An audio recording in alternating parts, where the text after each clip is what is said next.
All right, more 49ers talk from Carmel by the Sea. We're going to cover Jake Moody, overreactions, underreactions, and some thoughts about Brock Purdy and who the 49ers might play in the divisional round. But first, Big Sur, this whole area, Northern California coast, starting to border into Central California. Absolutely awesome. First off, in Carmel, Bruno's Deli, tri-tip sandwich.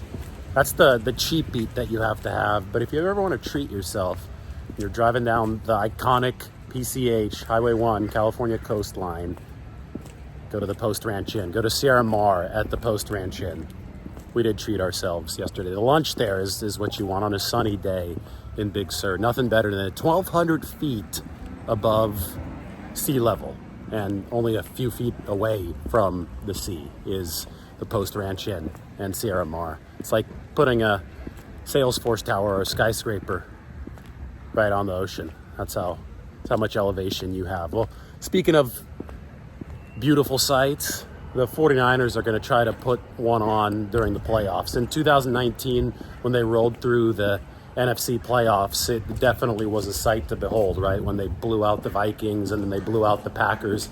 I think this team has a chance to be more dominant. That being said, you've got to be ready if you're the 49ers for some closeness in the playoffs, because things sometimes will develop that way. You won't necessarily blow everybody out if the ball bounces the wrong way a couple times, if a couple flags go against you that you didn't expect to go against you. And if that's the case, then they may have to turn to Jake Moody. Jake Moody may have to deliver for them in the postseason. So should people be worried about Jake Moody's performance against the Rams, where he missed that field goal and obviously also missed the extra point? I think that the takes on Moody, we've seen overreactions and underreactions. We haven't seen anything that hits the nail on the head. That's, right in between. And you have to realize that he's missed 5 field goals this year. Justin Tucker, who's considered possibly the greatest kicker of all time, he's also missed 5 field goals this year. Robbie Gould missed 5 field goals for the 49ers in the regular season last year. So it's not like Moody's been horrifically bad for the 49ers. He's right in the middle of the pack. He's made 84% of his field goals. In fact, he actually made NFL history with the 60 straight extra points that he made. Nobody had ever made that many in a row from the time that they moved the extra points back to the 15-yard line. So he's actually been notably stable in many important ways for the 49ers. That was his first miss under 40 yards the other day against the Rams. And I'm not saying that it's ideal that Jake Moody missed twice on the field goal and then on the extra point heading into the playoffs, because we know that Robbie Gould never missed in his NFL career in the postseason. So it's not ideal. You obviously want your rookie to be kicking better and making kicks entering the playoffs, but it's also not some kind of catastrophe. He hadn't missed since October prior to Sunday. So let's keep some perspective on the Moody situation. No, the 49ers aren't going to try to replace him just because of what happened on Sunday.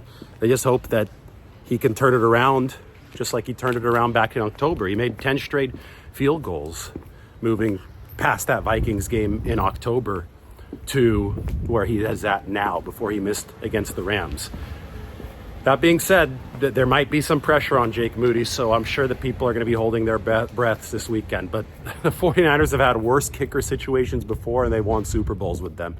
Mike Kofer, back during those Montana years, was not a great kicker. Now, I know that everybody says that Robbie Gould never missed in the postseason for the 49ers, but neither has Jake Moody. And the point is that he's got to have a chance to kick in the postseason before anybody knows for sure what's going to happen. And that's the case at any position in the NFL. People are going to retire, people are going to move on, and you're going to have to find replacements. And Gould was historically good in the postseason, and we'll see how Jake Moody is. There's questions everywhere, not just kicker, and kicker is not the only reason the teams win and lose games. And the 49ers entering these playoffs, they're going to have to focus on delivering total performances, offense, defense, and special teams. It's the 49ers and the Ravens who are the two teams in the NFL who have both top 5 offensive and defensive efficiency. But the Ravens have the number 3 special teams unit, and the 49ers are ranked down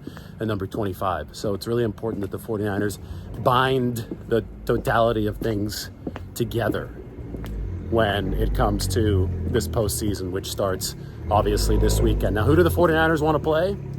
It's a good question. If everything breaks the way that the point spreads are saying right now, it's going to be Philadelphia, but I'm not so sure that Philadelphia is primed to win, since they have completely gone off the rails since playing the 49ers. It's almost like San Francisco broke the Eagles. And now they have a lot of injuries at key positions. So if the favorites win this weekend, with the exception of the Eagles, because I think that might be the case, it'd actually be Tampa Bay. But it could also be the Rams. And it could also be the Packers against the 49ers. So they're going to be significantly favored against anybody, over a touchdown against anybody except for the Rams. I think the point spread will only be like 5.5 points. And that's because Matthew Stafford is a very dangerous quarterback playing really good football right now. You circle back to the fact, though, that the 49ers have already established that they're the cream of the crop in the NFC. Brock Purdy has had a historically good season. He's an elite quarterback, and if you're looking at quarterback matchups and using that to determine who should be favored, well, the 49ers have just as good of a quarterback as anybody in Brock Purdy. I think that they're locked, loaded, and ready to go, especially with the rest that they're getting right now. And, we could finish up with that. We can talk about how the 49ers are set up to peak at just the right time. They're not only trying to rest right now, they're trying to get better over the course of not just this bye week, but obviously the Week 18 game against the Rams, where they got to rest Brock Purdy and they got to temper how they did things in practice over the course of the week. So we should see a fresh 49ers defense when it's been exhibited this year, that whenever that has been the case, it's been an elite unit, and we should see an offense that's healthy and has had quite some time to prepare exactly how it wants to dominate this postseason. If you want a dominant meal in Carmel, by the way, the Mitra Cafe right behind me. I think it's one of Yelp's top 100 restaurants in the U.S., Mediterranean food. Awesome, awesome stuff. So Bruno's Deli, Dimitra Cafe, and then check out Big Sur. That's an elite Northern California weekend that the 49ers prepare for an elite playoff run. We'll see if they can put it together with the Super Bowl probabilities crystallizing. The 49ers are one of the favorites, trying to gun for that potential rematch with the Ravens. Or is it going to be the Bills? Or maybe even the Chiefs? That would be a rematch, obviously, too, from the Super Bowl a couple years ago.